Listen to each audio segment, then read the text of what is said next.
Planning a wedding can be overwhelming. At Simply Eloped, there are dedicated planners who take care of every detail so you don't have to. They've helped over 14,000 couples say I do across 37 epic U.S. locations with all-inclusive packages and 700 plus incredible vendors. From snowy mountaintops to sandy beaches at sunset, they create your dream wedding. In the age of AI, Simply Eloped keeps the focus on people. So start your big day at simplyeloped.com. Hey y'all, it's Eva Ruth. I just got a pair of Doer jeans and I love them. Most denim is tight and uncomfortable, but Doer jeans have 5 times the stretch of traditional denim, so I can actually move and I look put together. Trust me, once you try these, they'll be your go-to pair too. So go to shopdoer.com/CCAustin for 15% off of your first order. That's shopdoer.com/CCAustin for 15% off.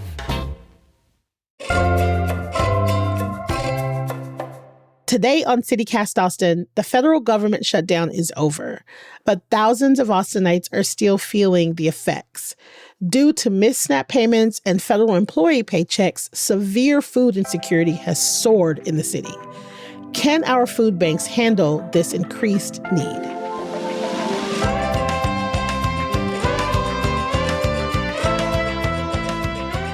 It's Monday, November 17th. I'm Nikki Devon, and this is what Austin's talking about.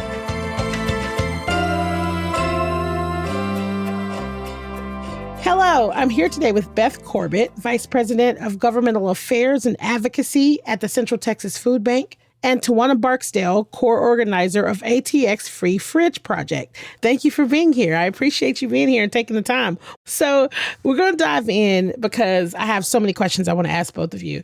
The government was shut down for 43 days, and I'm curious, in your respective positions, how you are seeing the impacts of the shutdown in Central Texas Food Bank and at the ATX Free Fridge Project. Beth, do you want to start? Sure, absolutely. Just to set this stage, the food bank is headquartered in Austin, but we actually serve a 21 county region. So a pretty big footprint here in Central Texas. There are about 74,000 plus federal employees in that service area. That includes Fort Hood, so a lot of enlisted military folks. And then also over 270,000 folks who receive SNAP.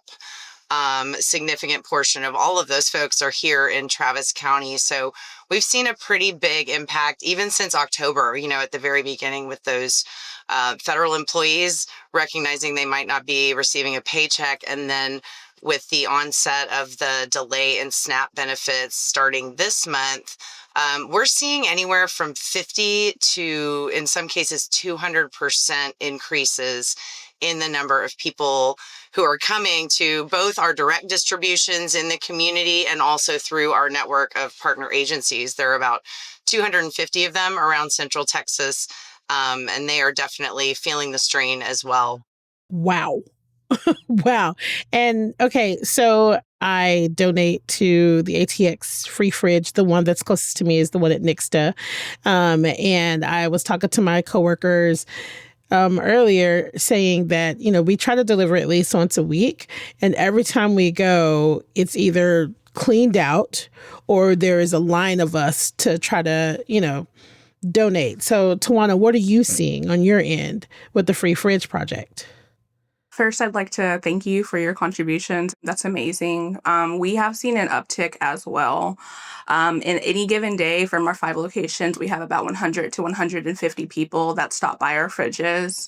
Right now, we're really trying to figure out how that is increasing and what that number looks like. But we've been doing everything that we can to try to mitigate that with just putting out more stories, asking people if you're in a place of abundance, please go ahead and drop some food off for those that might be picking up. But similar to what Beth was mentioning, of course, not on such a great scale or large scale, but we're seeing an uptick as well. Yeah, I definitely feel like the number of people that I'm seeing show up to the fridge, what I'm hearing as far as food banks are concerned, like I'm just hearing more talk about it in general, both. So what are your organizations doing to respond to that need? Tawana, what about you? But you just mentioned that you're trying to hop in and fill the gaps. What is that looking like for y'all? You said more stories, like what other things? For sure. We definitely took inspiration from Aldi's $40 Thanksgiving. So we recently just made a post with HEB, especially with what HEB did with Meals on Wheels. We were so inspired by that. Yeah. Huge. So making sure that we're showing a spotlight to them specifically, but trying to provide something similar, $35 that can feed about 8 to 10 people. We do a huge push every Thanksgiving anyway of pack up your leftovers for your neighbors. So this year it's just way more poignant, I would say, way more important, because like you mentioned, it is coming to an end, but we have no idea whether people are going to get their benefits. We're halfway into the month. And I mean, before we know it, it's going to be Thanksgiving. Right. And Beth, how is Central Texas Food Bank, how are y'all responding to this need? Well, it's been changing day by day, as I know it has for everyone in the business of providing food access. We've essentially doubled or tripled the food that we're sending to our existing community distributions, and then again providing that extra support for our partner agency network, who really are, speaking of boots on the ground, forward facing, front facing in the communities every day. We've added distributions to our mobile pantry schedule in zip codes. So we're using data to say, where are the folks with the highest, places with the highest number of SNAP enrollment? How can we send more resources there so that we're making sure it's place-based, location-based, to serve those. We just had a distribution in Killeen the other night. We served over 1,000 households. We'll be out in Round Rock at a high need area there. I'm expecting probably over 500. So it's basically sending more food, and then we're also buying more food. We pre-shutdown, we were already spending about $1.3 million a month just buying food to supplement, what we have donated, because we were already in this time of heightened need. Since the shutdown began, we're spending $1 million a week, and we're, buying things that we normally wouldn't, because folks can use their SNAP benefits to get those household staples like eggs and milk and bread, protein. Now the food bank is recognizing, that hasn't been an opportunity or possibility. So we're buying those type of products in addition to produce and other things that we normally try to provide. Wow. So you bring up a really good point. I think that the thing that I have to keep reminding myself is that, before the SNAP benefits were delayed, we already had a population of people that had this need. So now we're talking about, in addition to the population of people that already have the need, we have even more need that we need to fulfill now. What do you wish people knew about food insecurity in Austin in general? Because I do feel like there might be a lot of misunderstandings about who needs food, like what the need looks like, who is in need. Honestly, I would love for people to realize that it's about 1 in 4 people in Texas that are food insecure. I think it's about 1 in 4, like 1 in 7. It's very close. Something that I would also, and this is a difficult one because then you kind of have to have this conversation with yourself, but how close a lot of people are to being food insecure. There are so many people that are one paycheck away from needing a free fridge, an unexpected layoff, especially right now. So it's very common. And I mean, I can say for myself, like I'm learning as well. I had no idea when it came to SNAP benefits that most people that are on SNAP, they need to work. So I feel like that's a common misconception that people that are on SNAP, they're just, taking from the government, when it's like you need a disability for that to even come into play. So I feel like those would be the main things. It's how the ratio, how low that ratio is, how close people are to actually needing that support. And then the people that actually do need it, like they still are deserving of food. So Right. even if it was a situation where they weren't working, that doesn't automatically mean that they're not deserving. Yes. I'm so glad that you said that. I'm so glad that you said that. Beth, what about you? All of that. All of that Yeah. I echo. And yeah, I think to Tawana's point, the food banks, we kind of view ourselves at the Central Texas Food Bank as the supplement to the supplement. So SNAP is really that first line of defense for folks. And again, most of those households, have a member who is working. And then food banks are really there to fill the gap for both, families who receive SNAP. But again, most of the neighbors who come to see us don't qualify for those programs. And I think that's what I would want people to understand is that food security is not visible always. It's families that send their kids to the same school that you do. It's people who live in your neighborhood. Um, it's a real and large problem. And unfortunately, when these types of situations happen, it just makes the need all the more prevalent. But it's not a seasonal issue. We're coming into the holiday season, which is a time of heightened need for folks. Yeah. And then you have this on top of it, just sort of exacerbating that. But it's a year-round issue, and it's very, very much prevalent here in Central Texas and in Austin. I feel like that's such an amazing point that it is year round. And we've had to have a reminder for ourselves as well as core organizers. There are 4 of us that while this is topical, so we're seeing a high number of followers. We're seeing a lot of engagement right now, and it's because it is so topical. But this is year round. So it's we want to make sure, how do we make sure that this engagement lasts 365? We talked about this a little bit when we had the floods. It's like when something happens, we're lucky that we have a community that everybody wants to jump in. They're like, yes, we got to help people. We got to help people. We got to help people. And you get this overwhelming amount of response. And then 3 months has gone and something else has shifted focus, but there are still people that need to eat. There's still people that need relief. So it's I really love the point of no, this is something that we're dealing with all the time, year round. This need for food and food security. Both of you kind of alluded to or talked about how Austinites are stepping in, businesses are stepping in. It sounds like you're seeing more support overall, but I wanted to get a little bit more into the meat of what that looks like. Tawana, you talked about mirroring HEB's partnership program. What other ways are you seeing regular Austinites and businesses responding that we haven't touched on yet? For sure. I would say we use Open Collective for our contributions monetary wise. And the main reason just so that everyone can see where and how we're spending our money. We are seeing a lot of corporations reaching out and providing, assistance in that way. And then we're also seeing, a lot of corporations or small mom and pop businesses that will host a food drive or might have something that they place on their menu and a percentage goes to Open Collective. So it's been very inspiring. Beth, what about you? I'm guessing that because when you said earlier, you have to go buy food, you're buying more food. And so how are Austinites and businesses showing up and help and support? Yeah, we've had an influx of organizations and individuals organizing food drives. Again, shout out to HEB. They provided very, very early on in the shutdown gift to the food bank network across Texas.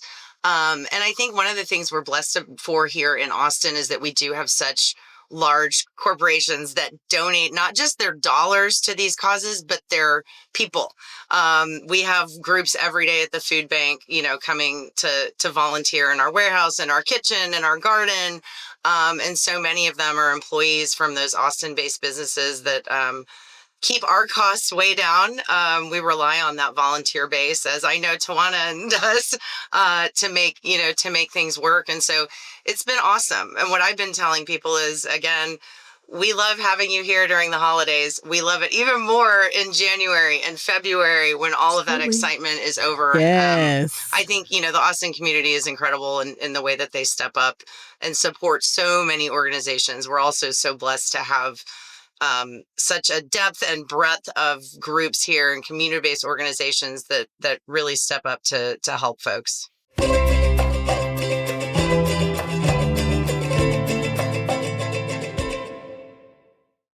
Guess what? CityCast has some news. I'm Sean McPherson, the host of CityCast Twin Cities. And I'm Jane Sihu, and I'm the host of CityCast Seattle. Hey, if you have a friend in one of our cities, can you text them for us? Yeah, something, simple like, hey, how's that rash doing? And do you listen to podcasts? Because I have one you're definitely going to like. After that, tell them that CityCast has helped you become more informed, more involved, and more connected to your amazing city. We're going to help that person you know in Seattle who's been trying to make friends. And we're also going to do that for that guy you only kind of knew in college who moved back to the Twin Cities after graduation. Don't we all have that guy? Yeah, and usually that guy is named Todd. So did you text them yet? Jane, let's just wait a minute. We don't want to rush anybody. We'll do a little small talk. How's everything going in Seattle? Beautiful, beautiful. Fall leaves popping. How about Twin Cities? Today, beautiful and sunshiny in St. Paul. Okay, Jane, I bet they are done texting by now, and I just want to remind them, hey, you, please tell that friend to subscribe to CityCast Twin Cities or Seattle, wherever you get your podcasts. Or if you don't want to text them and you're really just on Instagram sending them DMs all the time with like funny videos, send them a DM of our latest videos. You can find us at CityCast Twin Cities or CityCast Seattle on Instagram. Thanks.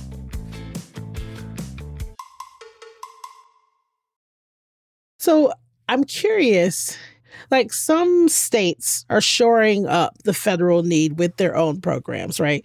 Some states are kind of stepping in to lend a hand, so to speak. Are you hearing anything or seeing anything from our state government here in Texas that could be considered helpful?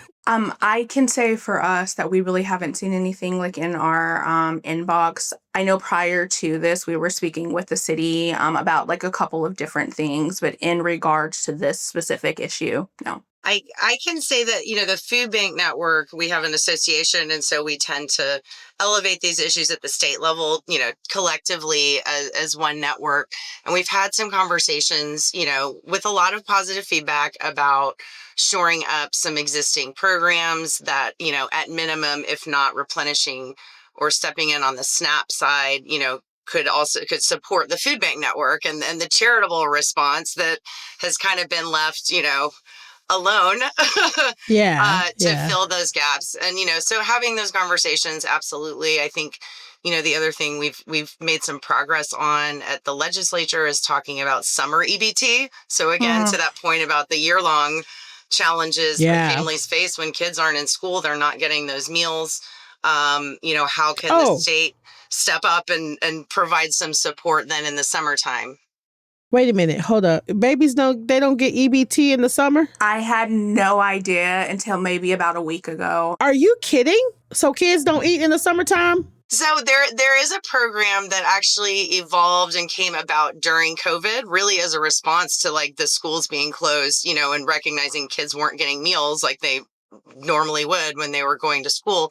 And it's called Summer EBT. It's basically, I think about it very simply as SNAP for kids during the summer months. So it's just an extra amount, that gets loaded onto those EBT cards. We're one of the states that doesn't have it. But yeah. Wow. You just blew my mind. I cannot believe I did not know that. That's crazy. So I do want to acknowledge, I actually spoke at the Travis County Commissioner's Court, just kind of presenting what the numbers were looking like in terms of both, again, those 9,000 federal employees here in Austin and then the 87,000 folks receiving SNAP, just kind of painting the picture for what that need looked like. And the Commissioner's Court stepped up big time with a $500,000 commitment to help support, operations and food distributions in Travis County, both now and then I think, ongoing as this crisis continues, because we know it will, the impacts will be long term no matter when the government reopens. Yeah. And I know that the city is having some budget issues right now. So have we heard anything from the city in terms of help to help us make it to the next, hump at all? Not that I'm aware of. I will mention that I am not the person that handles our inbox, so it's possible Okay. that there is something in there. But as far as what I've seen, no. Yeah, and I know those conversations are happening right now, as literally Perfect. as we speak, in terms of how the food access portions of the budget, might be Mm, impacted and what options there are. We're certainly supportive of any and all ways to get assistance to folks, but also recognizing, the budget challenges, right, that we right. face at a local level. At least they're having the conversations. Indeed. So, we're talking about this being an issue that we need to be considerate of for 365 days a year. But right now, to your earlier point, you went from spending $1.3 million a month at Central Texas Food Bank to $1.3 million a week. And that is unsustainable. It feels unsustainable. Do you feel like there's any end in sight? You know what I mean? Not only to the delays and benefits, but just in general. I think what gives me hope every day is just seeing how committed so many people in this community are here in Austin, across Central Texas. It doesn't matter if it's an urban place or a rural place, or, no matter where you are, um, people are really invested in supporting their neighbors. So, maybe the solutions will just have to look a little different than they have in the past, and a little more creative. But I think, the will is there, the desire to step up and help your neighbors, whether it be chronic food insecurity or those moments that, again, it could just be a car repair or a medical Right. bill, that sets people back. I think so many folks in this part of Texas understand what's happening, and really, really want to lend their help in whatever way it is. I would agree. I would say that it's so important that we keep this concept of community. I feel like power is then taken away from a charity mindset when we know that like a neighbor is going to pick up the slack if it's needed. So Oh, yeah. Yeah. That's a good point. And so when we talk about in terms of need, like, I think that I'm also guilty of this, right? The first thing I did, I said this earlier, I was like, oh, we got to make a bunch of sandwiches and we got to take them to the fridge until I can get to the supermarket to make casseroles. And then we got to take casseroles. And so I imagine that I am, Austin proves all the time, like you said, to both of you have said multiple times, when given the opportunity, we show up. But I also know that sometimes that isn't always helpful. We mean well, but I, I think sometimes, sometimes we miss the mark in trying to do good. And so I'd like to hear from each of you specifically. Like if I am someone who today is just my first day, I'm just not hearing that there's food insecurity in Austin and I want to help. Like, what would be your suggestion is the best way to help specifically your organizations? Where's the starting point? What is the first thing that I should do? I would say for the fridges, definitely check out our Instagram. We do a really great job of trying to make sure to make it as easy as possible to give, or to drop off food. I would say first step would really just be that knowing that our fridges, 5 of them, are open 24/7. That we really take just about anything aside from, of course, alcohol, frozen food because it's a refrigerator. Um, but really just making sure that we're dating our items, that we're putting common allergens on them so that folks know what they're eating. But it's really that simple. Same thing with Thanksgiving. If you have extras, drop those off. But holiday parties, we have containers that we offer for free. So if you know that every year you guys have a holiday party, let us know. We'll send you some, containers and we can help out in something that you might not have even thought of. And does ATX Fridge, do you guys take monetary donations? So we do, and that will be through Open Collective. That's right. That's right. You mentioned that. Yes. Okay. And Beth, what about you? I love hearing about the 24/7 access, because that is such a barrier, for so many folks. We just finished a food access needs assessment here in Travis County. And a lot of what our research team unearthed was, yes, there are a lot of access points. There might not be a physical geographical gap in services, but there is a gap in the times that those services are available. That's a really big issue. For working families, you can't necessarily get to a food pantry at 10 a.m. on a Tuesday, right? So I think that's really cool to hear about. And I'm excited to want to learn more about y'all because Thank you. And again, I think it's great. Again, it had to have that resource and a place to drop off food items left over from parties, et cetera, that maybe an organization like the food bank isn't, in a position to receive and then redistribute, right? That there is that drop off. So I just kudos to y'all. That's really cool to hear about. Thank you. And honestly, to you guys as well, I think what stuck with me is that you said that you guys are the supplement to SNAP. So I would say that we are probably the supplement to the supplement of the supplement, like to make sure, that but I think that it's very important to kind of have that at like every level. Yep. No, absolutely. Absolutely. Because it's not a one size all solution. And I would say for folks who want to get involved with the food bank, you can go to our website, centraltexasfoodbank.org. Super easy to sign up and volunteer. Again, love to see you in January. And then also you can find all of our partner agencies listed there. You can type in a zip code, figure out who's available near you. So if you want to donate directly right there in your community at one of those partner food pantries or soup kitchens, that's a great thing. And then the last thing I would add, because I love to talk, is if you need help, if you find yourself in a position, again, whether short-term or long-term, there is no shame in reaching out, to one of these organizations to get that support. Yeah. I know there's so much stigma associated for so many folks with asking for help, particularly food. And, I would just say, please don't be ashamed.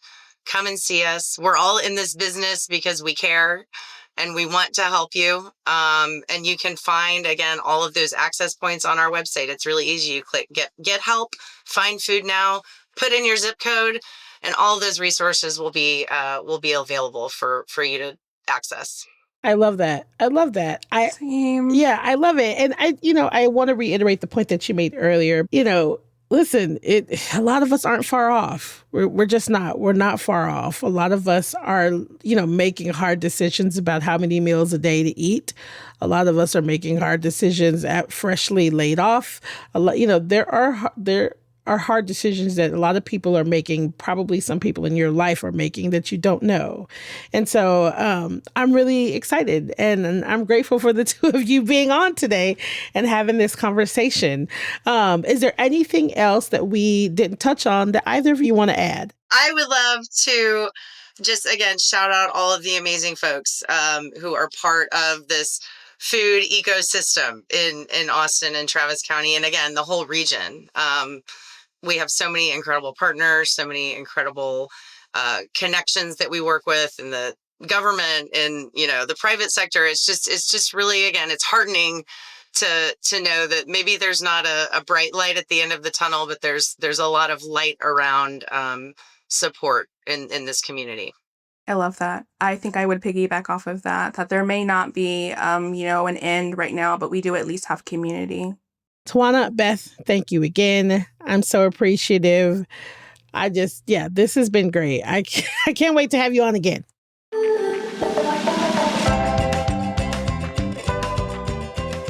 That's all for today here on CityCast Austin. You can find links to the Central Texas Food Bank and the ATX Free Fridge Project in our show notes. If you enjoyed the show, tell your friends, rate our show, leave us a review, and subscribe to our Hey Austin newsletter. And if you really love CityCast Austin, and if you love having conversations that are important to our city, support us. Become a neighbor today at membership.citycast.fm. We'll be back tomorrow morning with more news from around the city. Bye, y'all.